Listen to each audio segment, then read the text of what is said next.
chegando mais gente. Vamos entoar, então, o sagrado Pranava Om 3 vezes. Om.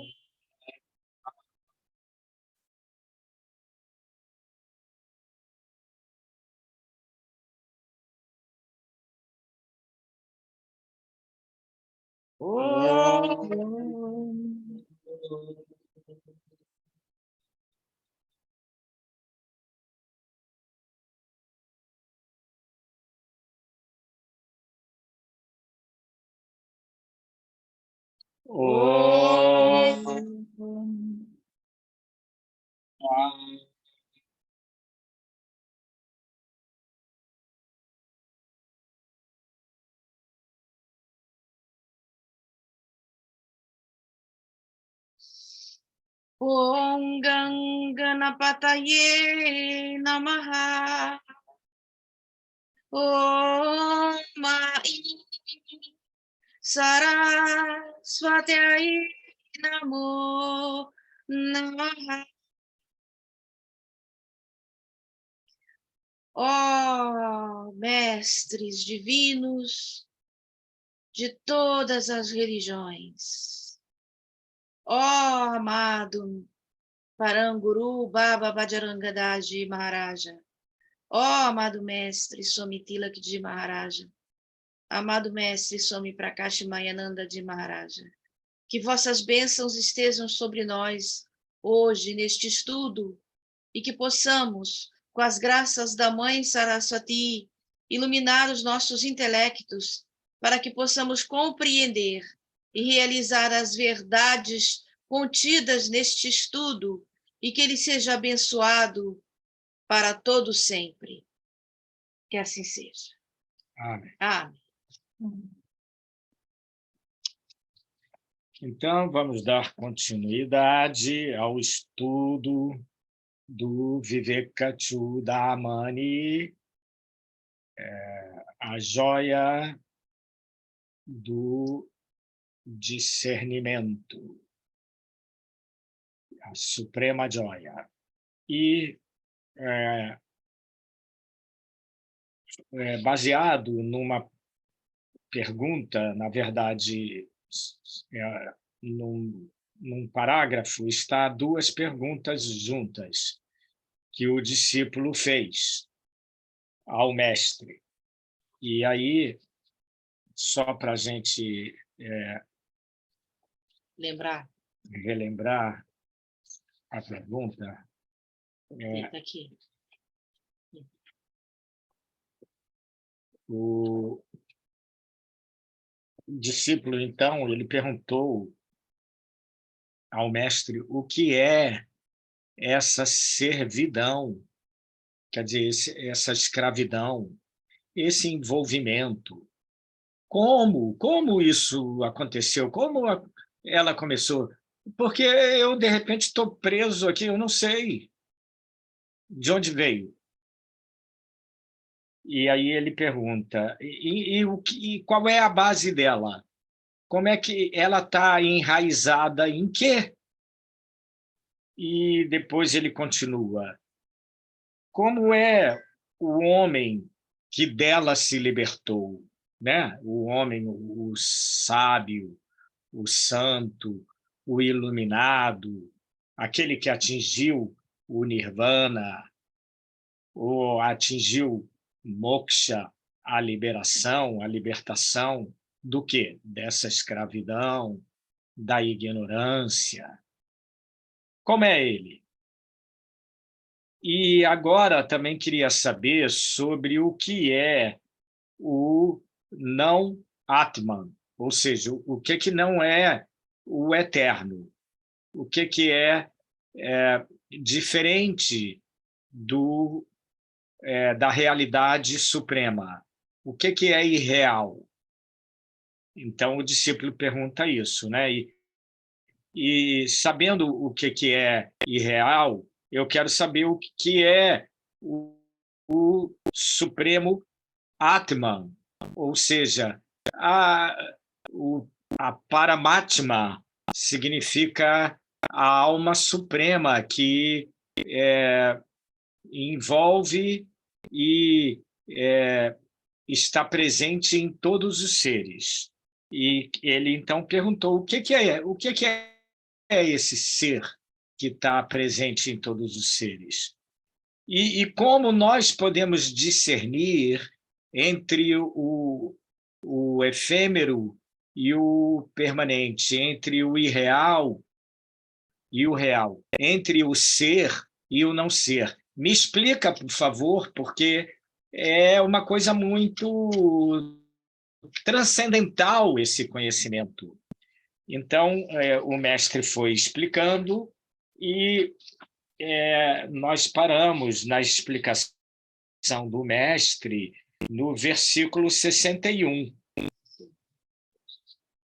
que diz o seguinte, nós lemos até o 60 já. Agora o 61, conforme está aqui na tela, diz que o mestre está falando, né, que quando um homem foi mordido pela cobra da ignorância, ele só pode ser curado pela realização de Brahman, do Supremo, de Deus, né? Você tem que realizar Deus, aquele onipresente, está dentro de nós, está onipenetrante em todos os lugares. E se ele existe e está em tudo, por que nós não estamos conscientes dele? Aí o mestre continua dizendo de que servem os Vedas, as escrituras, os livros sagrados em geral, e o que serve os amuletos, né? No sânscrito, no livro original, está escrito os mantras, né? Porque na Índia se usa também mantras para conseguir coisas, desejos materiais, egoístas e tudo mais. É tipo um amuleto, um amuleto, um talismã. Existe uma magia com o mantra lá. Não é só como nós no Ocidente compreendemos, né? Porque para nós o mantra é uma fórmula sagrada de recitação para que a gente evolua espiritualmente. Mas na Índia, para o povão, eles têm uma outra visão sobre os mantras, né? Outra utilidade, além dessa que nós conhecemos aqui. E nesse versículo também é como uma pessoa que está doente e ela quer a cura, mas o médico fica dando o tratamento paliativo. Então, o tratamento paliativo os Vedas, as escrituras, as ervas, entendeu? Para, vamos supor, para o praticante espiritual, o devoto, então tudo isso são como um tratamento paliativo à nossa ignorância, para nos livrarmos da ignorância, que é a pergunta original do discípulo. Mas o verdadeiro remédio que traz a cura mesmo é a realização de Brahman, é unir-se a Deus. É isso que traz a cura, conscientemente unir-se a Deus. Isso é que traz a cura. E fiz um paralelo com uma doença, né? Também é a mesma coisa. Que ele vai fazer agora. Isso.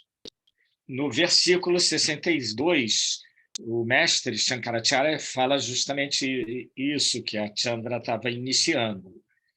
Ele diz assim, não se cura uma doença pronunciando a palavra do remédio ou a palavra do próprio remédio. Por exemplo, você está com gases e você pega e pronuncia Lufital, Lufital, Lufital, achando que isso vai acabar com teus gases. Não é possível.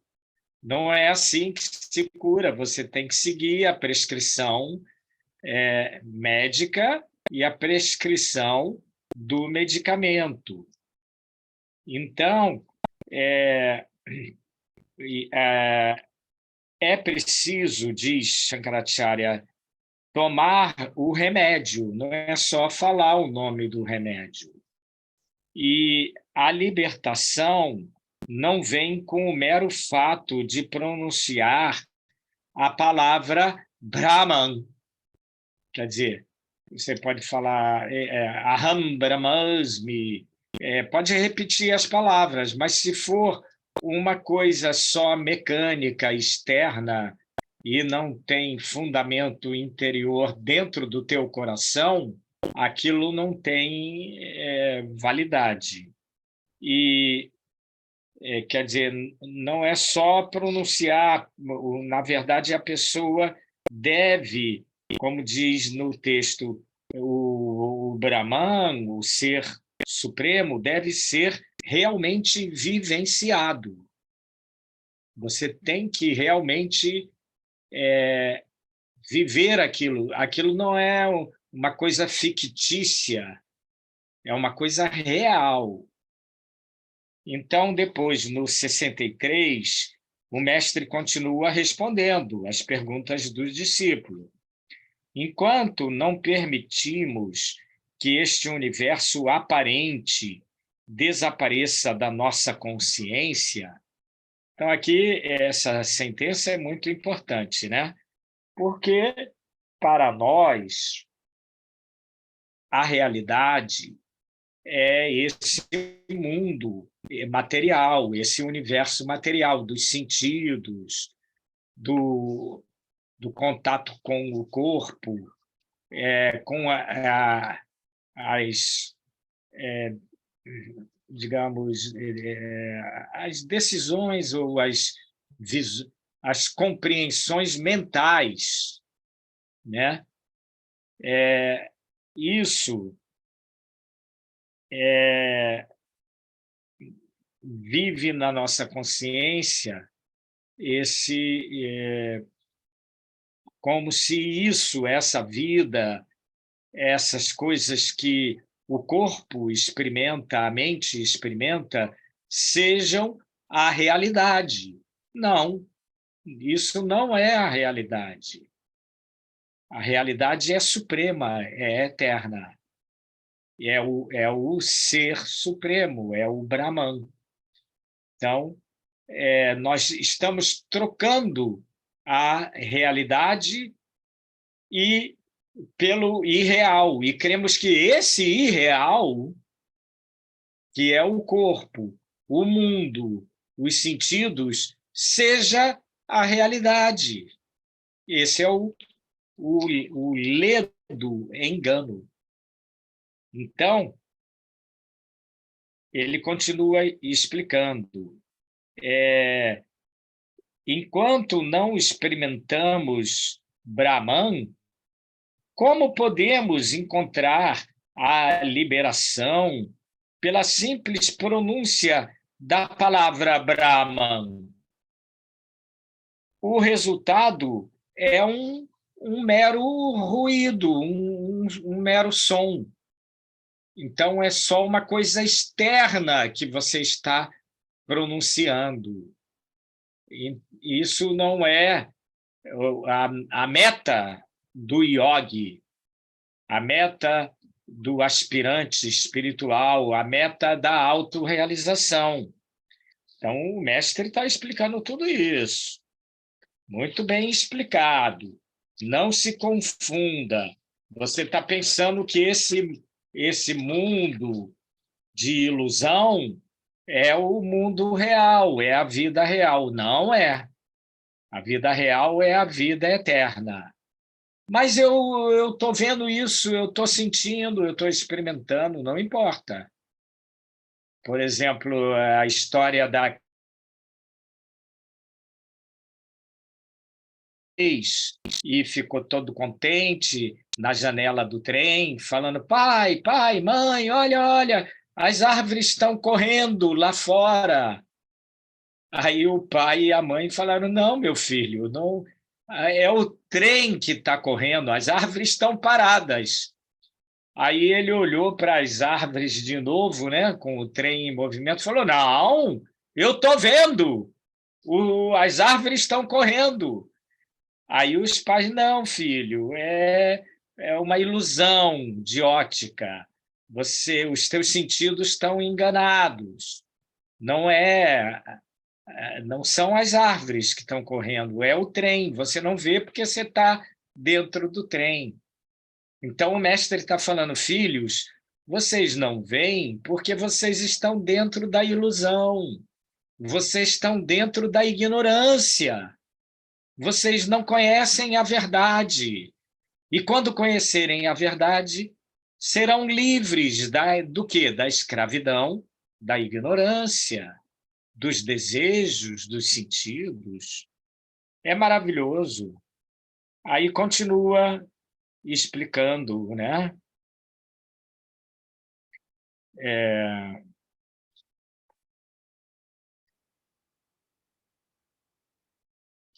No, sei, do 63 para o 64.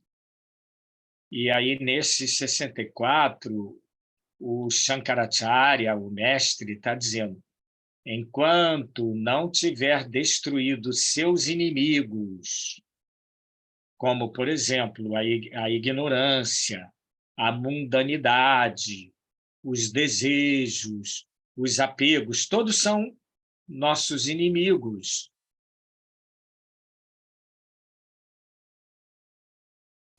Enquanto não destruir isso e você tomar posse do esplendor e das riquezas do reino, né? Aqui lembra até que Jesus citou muito, né? O reino de Deus, né? Não é o reino desse mundo. E aí ele diz assim, o mestre: o homem não pode tornar-se rei dizendo simplesmente, entre aspas, eu sou um rei. Ele primeiro, antes, ele tem que destruir os inimigos do reino para que ele se torne um verdadeiro rei. Então, por isso, os santos no judaísmo, islamismo, cristianismo, catolicismo chamam-se, nós devemos chamar que são o rei dos reis, né? Jesus, Moisés, eles são, até os reis da terra se curvam perante eles. Por exemplo, Jesus, quando nasceu, os 3 reis magos foram visitá-lo. Moisés, o faraó, que era o homem mais poderoso do universo, também teve que se curvar. Moisés era tão ligado a Deus, tinha tanta fé, tanto poder, tanta devoção, que até o mar se abriu para eles passarem. Que coisa fantástica, né? Então, continuamos o mestre explicando a pergunta do discípulo. Aí ele falou assim, no 65, um tesouro enterrado não pode ser descoberto apenas pronunciando-se a palavra apareça. Quer dizer, existe um tesouro que está enterrado. Você pode desenterrar esse tesouro e tomar posse dessas riquezas somente falando para o tesouro apareça ou saia da tumba, né? Não, não pode. Você tem que... ele diz assim, é preciso seguir as indicações corretas. Você tem que cavar, você tem que remover as pedras e a terra que o encobrem ou recobrem o tesouro, né? E então, sim, você pode abrir a caixa do tesouro e se apoderar dela. Então, as pedras, a areia que nós temos que cavar é justamente isso, né? A todas essas vidas e vidas passadas de ignorância que estão sobre nós, né? E é como uma tumba, né? Nós estamos enterrados no mundo da ignorância, mas nós temos que cavar para sair, para sair. E cavar significa as práticas espirituais diariamente, temos que fazer para atingir a meta, atingir a libertação e ajudar, depois que você se libertar, você automaticamente vai ajudar muita gente. E continua o mestre, do mesmo modo, a pura verdade do Atman, ou de Deus, ou do teu verdadeiro ser, ela está enterrada sob Maya, a ilusão, né? E sob os efeitos de Maya, que Maya é muito poderosa, essa ilusão, né? A ilusão. E só pode ser alcançada pela meditação. Então, a verdade espiritual, a verdade eterna, só pode ser alcançada pela meditação, pela contemplação, porque a meditação existe dharana, que você concentra a mente num ponto, e existe dhyana, que você, de tanto se concentrar naquele ponto, você entra no estado de meditação, que é um estado de uma concentração muito profunda, contínua e forte. Então, quer dizer, poderíamos dizer que, no começo, nós podemos ter uma concentração, mas, à medida que nós avançamos na prática, a concentração é tão forte que se chama meditação. Depois, além da meditação, outras práticas ou disciplinas que o conhecedor de Brahman pode prescrever, que aí o mestre próximo ao discípulo, ele acompanha as práticas do discípulo e as perguntas que surgem, e vai falando, pode aumentar, você pode agora passar para dessa prática que você estava fazendo, você pode passar para essa outra, porque você já se preparou, e por aí vai, né? É o professor, né, que faz com que o aluno passe de ano na escola da vida eterna. E aí acaba o versículo dizendo: nunca, porém, por meio de argumentos inúteis e sutis. Porque muitas pessoas também se aproximam do estudo da verdade eterna e se envolvem muito no plano intelectual e criam sutilezas intelectuais e mentais. Mas isso não leva ao Brahman, porque você pode esticar o intelecto muito, mas pode ter ideias assim fantásticas, mirabolantes, tudo através do intelecto. Parece uma grande sabedoria, né? Mas, na verdade, não é. É só o intelecto desenvolvido. Então, tem que ir além disso. Muito bem. Agora, no versículo 67, Shankaracharya diz o seguinte, o mestre, né, falando para o discípulo, a pergunta que hoje formulastes é muito oportuna. Ela é relevante para os ensinamentos das Escrituras. Então, o Shankaracharya falou para o discípulo que essas perguntas que ele fez sobre a escravidão e como é que surgiu essa escravidão e como nós podemos se libertar dessa escravidão e o que é o Atman e o não Atman, o que é o ser e o não ser, o que era o real e o irreal, né?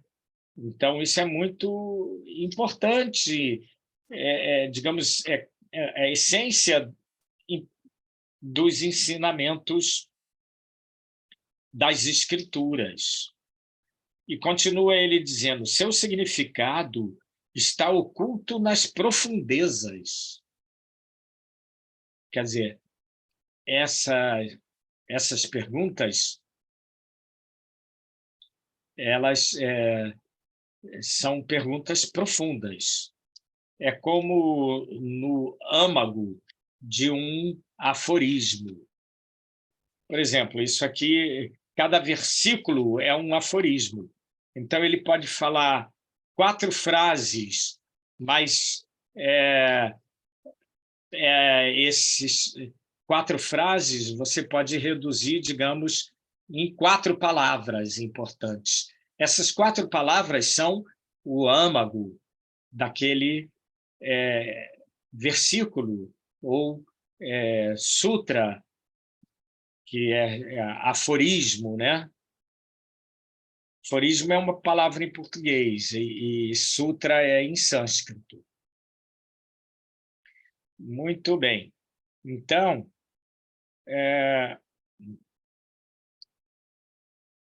continua ele no 67. Todos aqueles que buscam a libertação devem fazê-la.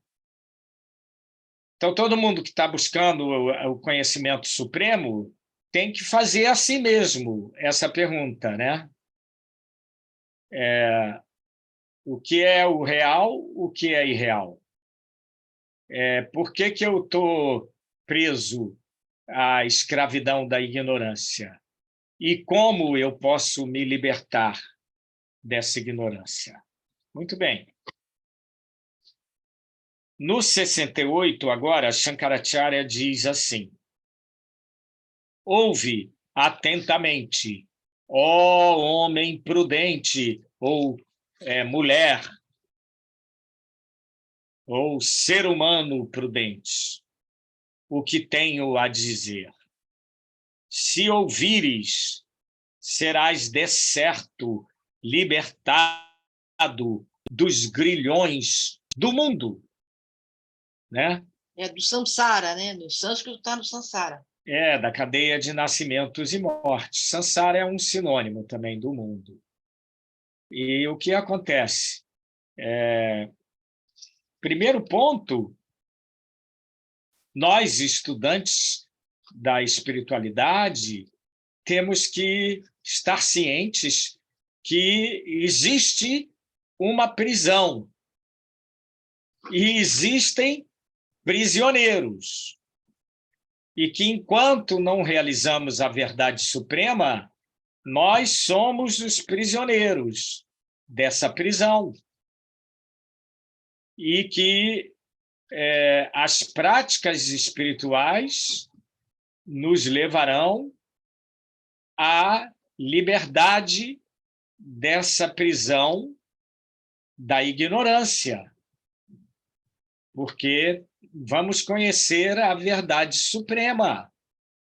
Ainda nessa vida é possível.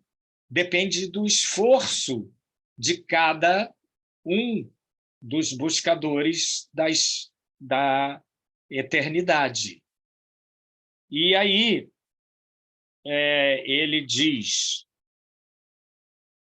no 69, dos passos que conduzem à libertação, o primeiro é o completo despreendimento de todas as coisas não eternas. Então, agora,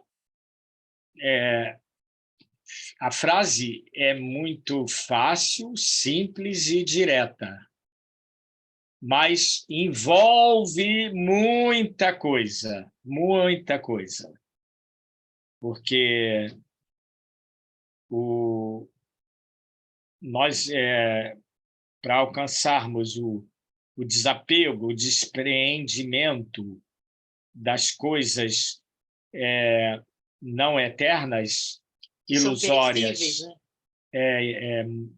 efêmeras e não permanentes, nós temos que nos livrar de tudo no mundo. Como é que pode? Difícil. Temos que nos livrar do nosso próprio identificação do corpo, da mente, da família, da nossa casa, da nossa rua, da nossa cidade, do nosso país e do mundo inteiro. Nos despreendermos de tudo para chegarmos ao âmago do nosso ser real, verdadeiro. Tem que descascar muito a cebola da ignorância. Não é fácil. E vamos...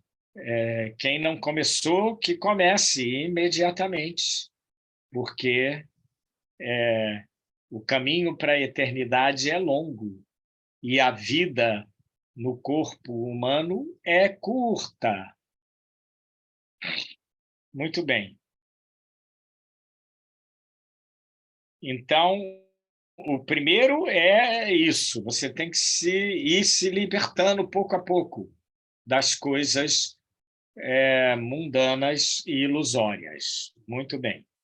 Em seguida, diz o mestre, vem a prática da tranquilidade, do autocontrole e da paciência, que temos que desenvolver cada vez mais. Que você, por exemplo, às vezes pensa que já atingiu, mas você mesmo pode se surpreender a qualquer momento, na rua, com alguma coisa que acontece, que deixa você sem paciência com aquilo, e reage perante aquilo sem autocontrole, sem tranquilidade, né?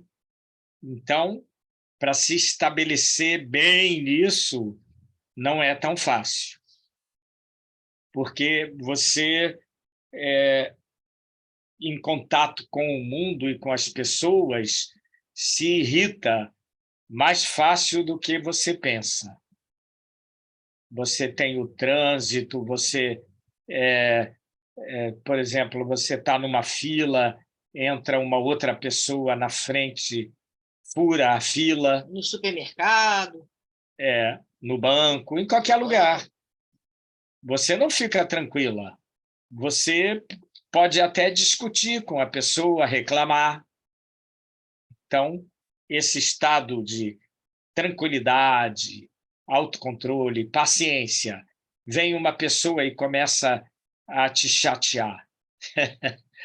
Você logo revida, né? Vem uma pessoa e começa a te injuriar, começa a falar coisas negativas para você. Aí você vai ver se você tem realmente autocontrole, paciência de aturar tudo isso, né? E continua ele falando, né? Primeiro ele falou de desligar do mundo. Agora ele falou que a pessoa tem que ter isso, esses 3 pontos: tranquilidade, autocontrole e paciência. E continua ele falando, e depois disso, desses 2 pontos, vem a completa renúncia a todas as ações inspiradas pelo desejo pessoal egoísta. Eu quero ir ao cinema. Eu quero ir à praia. Tem vários... maioria das coisas, né? São desejos egoístas. E você tem que renunciar a essa atitude, comportamento, ou atividade, ou ação surgida desses desejos egoístas, que você tem que analisar. Esse desejo que surgiu é o quê? É só para mim. Só para mim. Desejo é diferente de necessidade. Se você, por exemplo, está apertada para ir no banheiro, não é um desejo, certo? É uma necessidade. E depois também tem uma diferença ali, que ele fala egoísta, quer dizer, uma coisa que você busca só para o seu próprio mérito pessoal, uma coisa só para o seu próprio benefício. Para o seu desfrute, assim, pessoal. Ninguém mais vai se beneficiar com aquilo, só você vai se beneficiar. Né? Uma coisa bem egoísta nesse sentido. Agora, isso aí também me lembra aquilo que nós já estudamos, que aí no próprio livro mesmo fala, aqueles tesouros, né, que são as qualificações dos discípulos, a calma, que é sama, a tranquilidade, shamadhama, depois titiksha, aquela que é a imperturbar, não se perturbar, né, manter-se sempre equânime e paciência, e depois o próprio vairagya, que é o desapego, você se desapegar dos frutos das ações também, dos méritos também, essa coisa também tem a ver com as ações egoístas também. Porque, por exemplo, quando a viúva que deu a esmola, que Jesus falou, ela que deu mais. Aí os discípulos falaram, não, ela só deu umas moedas. Aí ele falou, mas ela deu aquilo que ela não tinha, vai fazer falta para ela. E não o que está sobrando. E o que está sobrando, ele dá, não tem tanto valor. Então, ela fez uma ação inegoísta e não buscou, com isso, ser beneficiada ou elogiada pelo que fez, né? Então, nós temos que agir, não podemos deixar de agir, mas temos que pensar nessas ações, né? Essa ação que vamos fazer, ela é pessoal ou ela beneficia outras pessoas?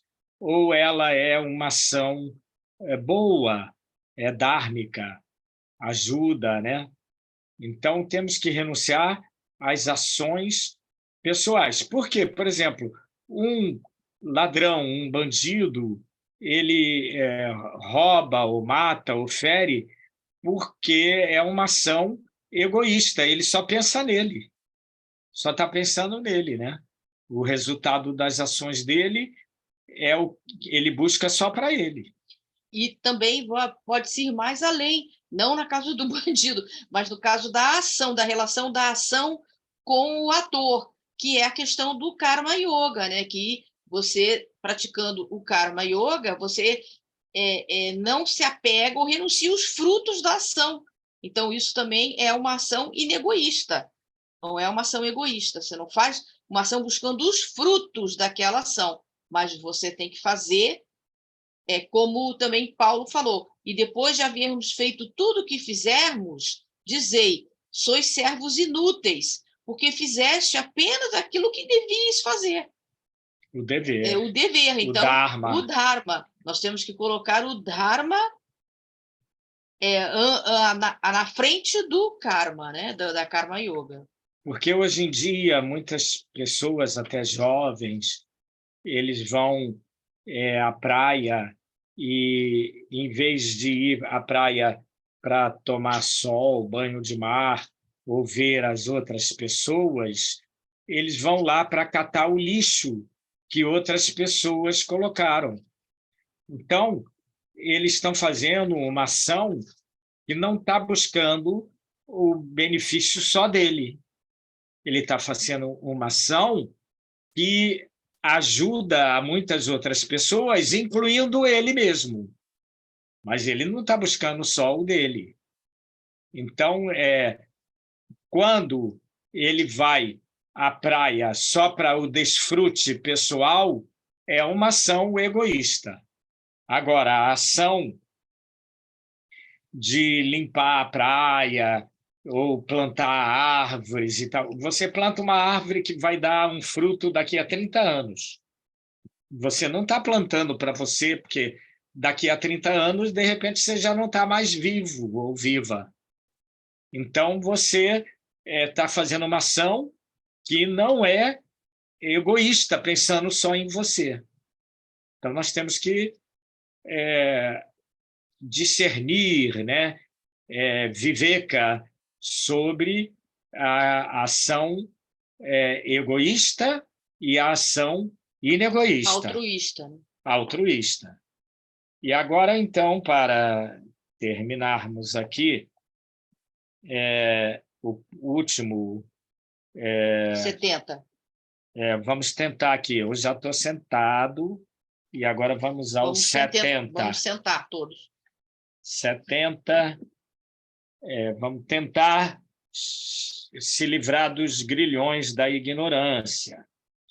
Então, o mestre Shankaracharya disse: então, o discípulo deve ouvir a verdade do Atman e refletir a respeito dela, e meditar sobre ele, sobre o Atman, constantemente, ininterruptamente, durante longo tempo. O que significa isso? Que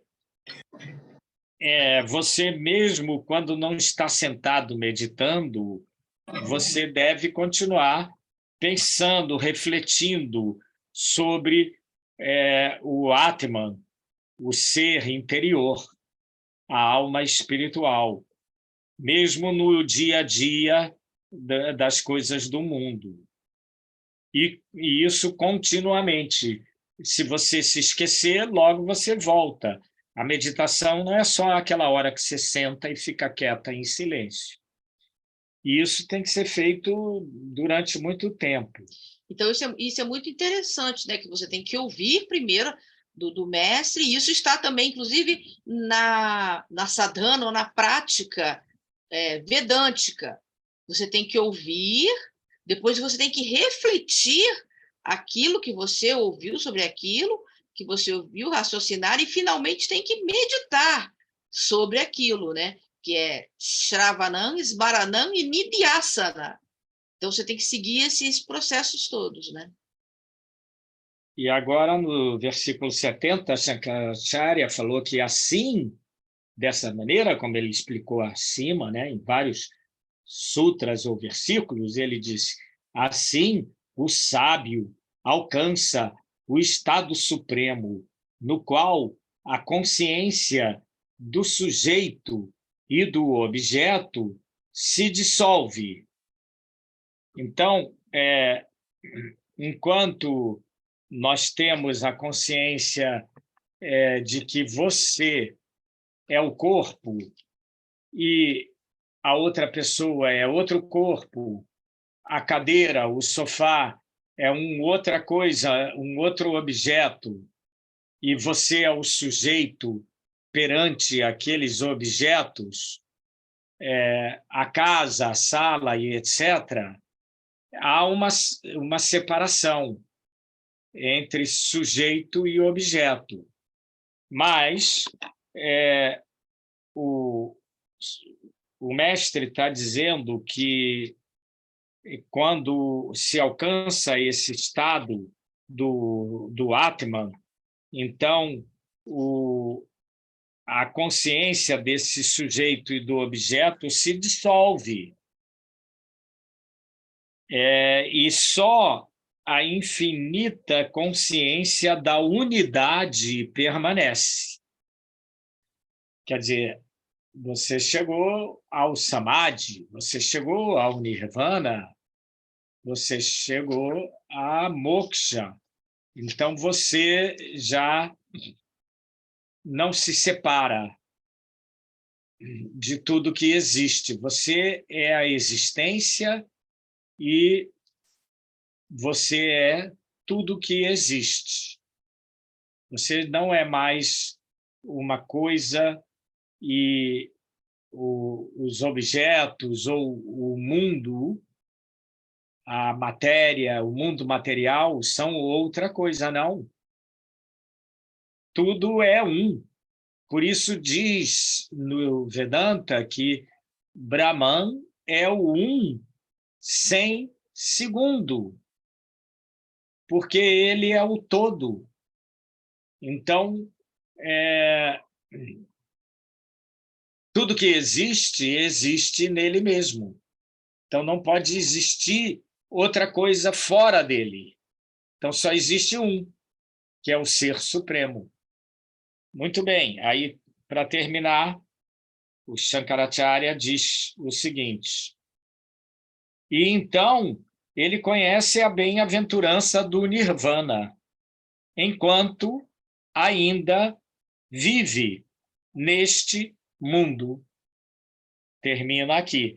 Então, quando acontece isso, é dito que a pessoa se tornou um Jivamukta, uma pessoa que se liberou da escravidão, da ignorância, ainda vivendo nesse próprio corpo material. E ele não é mais escravo do corpo, dos sentidos e tudo mais. Você leu assim, sabe? Você leu isso? Não, Estado Supremo. Agora, né? Não li, no qual a consciência de sujeito e objeto, por isso comentei, sujeito e objeto. Então, esses são os ensinamentos maravilhosos do mestre Adi Shankaracharya, extraído de um dos seus escritos, o livro Viveka Chudamani, a joia suprema da sabedoria da verdade eterna, que nos faz reconhecer o que é o real e o que é o irreal, o que é o ser, o que é o não ser. Então, depois que a pessoa compreende que esse mundo, o nosso corpo, tudo que existe é irreal, então ela se prepara totalmente para renunciar esse mundo, porque ela já realizou que tudo isso é ilusão. Não só um pensamento, uma palavra. O mundo não faz mais sentido para ela, né? Então, é isso que nós temos que alcançar. Isso, e a gente tem que entender bem também que essa renúncia não significa a gente doar tudo que a gente tem e viver como um mendigo pelas ruas. Não é isso. Porque o mendigo vive nas ruas, ele não renunciou a nada. Ele continua muito apegado às coisas. Então, não é assim. Essa renúncia é uma coisa interna, interior. Ela tem que vir de dentro. A renúncia não pode vir de atos externos. Não pode vir de fora. Ela tem que vir de dentro para fora. É uma coisa muito profunda. É uma coisa que você tem que ter certeza primeiro de que você não é esse corpo, que você não é essa mente, que você não é esse intelecto. Só E que esse mundo é e que irreal. esse mundo é irreal, mas é uma coisa interior. Por exemplo, os mestres todos que realizaram essa verdade, você não vai deixar de comer, não vai deixar de respirar, você não vai deixar de fazer xixi, você não vai deixar de tomar banho, você não vai deixar de fazer essas coisas todas. Então, você vai viver a renúncia, verdadeira renúncia é interna, começa do interior para o exterior. Muito bem, então, nós encerramos hoje. Na próxima quarta-feira vamos entrar no próximo capítulo, que é o Atman e o não Atman. Vamos compreender, fazer o discernimento, né? Discernir Entre o entre o ser e o não não ser. ser. Muito bem, então encerramos e agora então abrimos para